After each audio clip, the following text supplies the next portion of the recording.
श्रीराम जय राम जय जय राम. सद्गुरू श्री ब्रह्मचैतन्य गोंदावलेकर महाराज यांची प्रवचने म्हणजे जणू वेदमंत्रच. श्री महाराजांनी प्रत्येक दिवसाच्या प्रवचनाबरोबर बोधवचनेही सांगितली आहेत.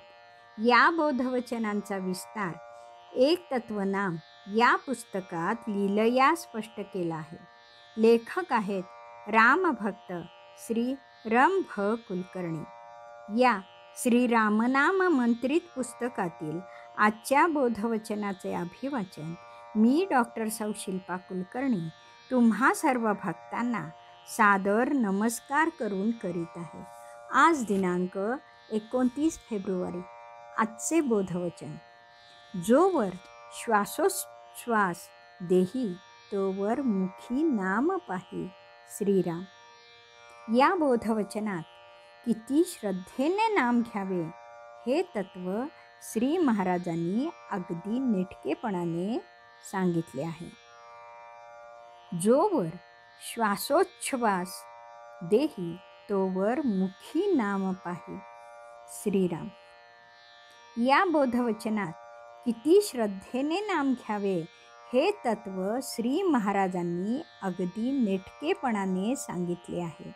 श्वास प्रश्वासाशिवाय माणूस 2 मिनिटेही राहू शकत नाही आणि ही क्रिया अगदी सहज विना त्रास होते. श्वास माणसाच्या जिवंतपणाचं लक्षण आहे. श्वास थांबला की माणूस संपला. शिवाय श्वास माणूस स्वतःसाठी घेतो, त्याचं प्रदर्शन करीत नाही. इतक्या सहजपणे विनासायास जिवंत असेपर्यंत प्रदर्शन न करता स्वतःसाठी साधकाने श्रद्धेने नाम घ्यावे. अगदी आमरण नाम घ्यावे. दांभिकतेने नाम घेऊ नये. गिरगावच्या सार्वजनिक गणेशोत्सवातील गोष्ट. आरतीसाठी एका प्रतिष्ठित व्यक्तीला कार्यकर्त्यांनी आदरपूर्वक निमंत्रण दिले. आरतीच्या वेळी त्या प्रतिष्ठित व्यक्तीने पाहिलं की स्टेजच्या खाली ते कार्यकर्ते अपेयपान करीत होते. ते कार्यकर्ते स्वतःला फसवत होते की देवाला? अशा वरपांगी भक्तीच्या प्रदर्शनाने लोक फसले तर फसतील, देव नाही. देव भक्तीचा भुकेला आहे. भगवंताला भक्त ओळखता येतो. खरा राजा कोण आणि नाटकातला कोण हे त्याला कळतं. मी कोण आहे आणि देव कोण हे साधकानं जाणावं आणि नामसाधना करावी. भाळी टिळा, कफनी, गळा रुद्राक्ष, हाती जपमाळ आणि मनात स्वार्थाचा जाळ असेल तर भोंदूगिरीने भक्तीचं प्रदर्शन होईल. ईश्वर मात्र दूर राहील. नामसाधकाने श्वासागणिक सावध असावे. नाम हे साधन श्वासाहून सूक्ष्म आहे. श्वासाने देह जिवंत राहील. नामाच्या संगतीने त्या देहाला देव सापडेल. नामाने देहातीत अवस्था होते. मनाचे उन्मन होते. जीवाशिवाची भेट होते. आत्मज्ञान होते. दृश्य आणि अदृश्य यांचं मिश्रण चराचरात आहे. निश्चल ब्रह्म अतिसूक्ष्म आहे. स्थूल पंचभूतांचं आहे. ते पडतं, त्याला चेतना देणारं चंचल चैतन्य उडतं. फक्त निश्चल ब्रह्म अविनाश आहे. ते पडत नाही, उडत नाही. ते जसेच्या तसेच असते. या निश्चल ब्रह्माच्या एका भागावर हे चंचल आणि स्थूलाचं ब्रह्मांड भासत आहे. ते नश्वर आहे. त्याने सत्य ब्रह्माला झाकलं आहे. निर्मळ जलाला शेवाळानं झाकावं तसं. या नश्वराचा निराश केल्यावर साधकाला ब्रह्माचं ज्ञान होतं.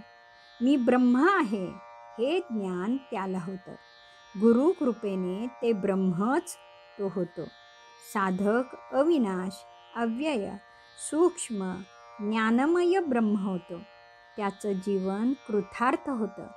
हे आत्मज्ञान होण्यासाठी अनेक साधने आहेत. त्यात नाम हे प्रभावी साधन आहे.